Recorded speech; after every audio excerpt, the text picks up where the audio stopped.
A reading from the book of Exodus, chapter 3, verses 1 through 15. Moses was keeping the flock of his father-in-law Jethro, the priest of Midian. He led his flock beyond the wilderness and came to Horeb, the mountain of God. There, the angel of the Lord appeared to him in a flame of fire out of a bush. He looked, and the bush was blazing, yet it was not consumed. Then Moses said, I must turn aside and look at this great sight and see why the bush is not burned up. When the Lord saw that he turned aside to see, God called to him out of the bush, Moses, Moses. And he said, Here I am. Then he said, Come no closer. Remove the sandals from your feet, for the place on which you are standing is holy ground. He said further, I am the God of your father, the God of Abraham, the God of Isaac, the God of Jacob. And Moses hid his face, for he was afraid to look at God. Then the Lord said, I have observed the misery of my people who are in Egypt. I have heard their cry on account of their taskmasters. Indeed, I know their suffering, and I have come down to deliver them from the Egyptians, and to bring them up and out of that land to a good and broad land, a land flowing with milk and honey, to the country of the Canaanites, the Hittites, the Amorites, the Perizzites, the Hittites, and the Jebusites. The cry of Israel has now come to me. I have also seen how the Egyptians oppress them. So come, I will send you to Pharaoh to bring my people, the Israelites, out of Egypt.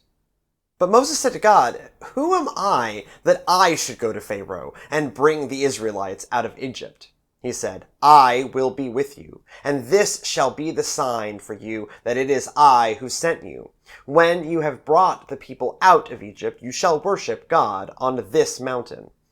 But Moses said to God, If I come to the Israelites and say to them, The God of your ancestors has sent me to you, and they will ask me, What is his name? What shall I say to them? God said to Moses, I am who I am. He said further, Thus you shall say to the Israelites, I am has sent me to you. God also said to Moses, Thus you shall say to the Israelites, The Lord, the God of your ancestors, the God of Abraham, the God of Isaac, and the God of Jacob, has sent me to you. This is my name forever, and this is my title for all generations. Exodus contains at least a couple of MacGuffins. The prolific filmmaker Alfred Hitchcock had a particular fondness for the term and popularized it. A MacGuffin is an object that can get a story going, but isn't particularly significant in and of itself. It's the Maltese Falcon of Maltese Falcon fame. In Star Wars terms, the Death Star isn't a MacGuffin. It's too important. R2-D2 is the MacGuffin. Protecting him and getting him to the rebellion drives the plot of A New Hope, but in the end, he's just a common astromech droid that everyone happens to be looking for. The Holy Grail of Arthurian legend, Monty Python, and Indiana Jones fame is one of literature's great MacGuffins. We have so many quests to find it, but the result of the quests seldom match the effort. We get a lot of, it's just a cup, or it's unfindable, or it's not a physical object at all. No matter the actual outcome, the quest for the Grail matters far more than the actual drinking vessel. One of Exodus's MacGuffins even gets a starring role in Indiana Jones, the Ark of the Covenant. The Ark drives so much of the plot of the second half of Exodus, Joshua, Judges, and 1st and 2nd Samuel. We get into how to house the Ark, who can approach the Ark, when can you approach the Ark, how will the Ark cross into the Promised Land, how will the Ark get rescued from the Philistines, and who can build a final home for the Ark, aka the Temple. However, in and of itself, it's just a fancy box containing some tablets. With the destruction of the first temple and the exile, it disappears from the story, but the worship of God continues. Of course, until Indian Company find it in the 1940s and we store it in the Smithsonian. We get the other great MacGuffin of Exodus here at the burning bush, the staff of Moses/Aaron. The conversation between God and Moses goes on for 2 whole chapters, Exodus 3 and 4. Moses, clearly nervous about going before a near godlike human to demand things, keeps pushing God for more assistance. He gets the staff as a result. as it says in Exodus chapter 4, verses 2 through 5. The Lord said to him, "What is that in your hand?" He said, "A staff." And he said, "Throw it on the ground."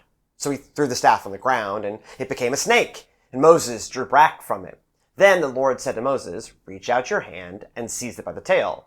So he reached out his hand and grasped it, and it became a staff in his hands. After Moses takes on the mission of freeing God's people, the staff, now wielded by Aaron, performs for Pharaoh just as God described, and gets a minor role in initiating the turning the Nile to blood and the plague of gnats. When God's people arrive at the edge of the Red Sea, with Pharaoh's army close at hand, the staff gets its most iconic moment, as described in Exodus chapter 14, verses 15 and 16.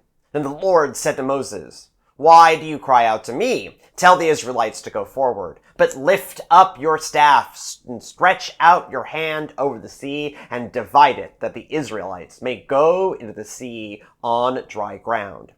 We get the key image of Moses, staff in hand, parting a sea and putting it back right on top of Pharaoh's army. In Numbers chapter 20, where Moses gets so frustrated with God and God's people that God disinvites him to the promised land, Moses strikes the offending rock with the staff.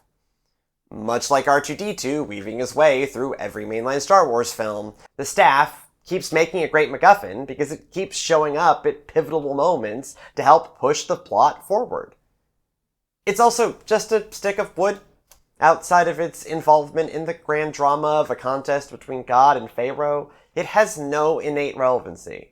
When God appears to Moses, Moses works as a shepherd for his father-in-law. Of course, he, and any other self-respecting shepherd, would have a staff with him. As an ordinary rod from a tree, it has no inherent magic. We don't believe in magic items. The bit about the Ark being able to zap Nazis is nowhere in the Bible. The Ark is just a pretty box, and the staff is just a normal shepherd's tool. Their plot-driving power stems from their ability to point out the power and presence of God. The Ark forms the base of the mercy seat, or the earthly location of God's presence. We care about the box because God uses the box as a chair to have manifestation in the realm of mortals.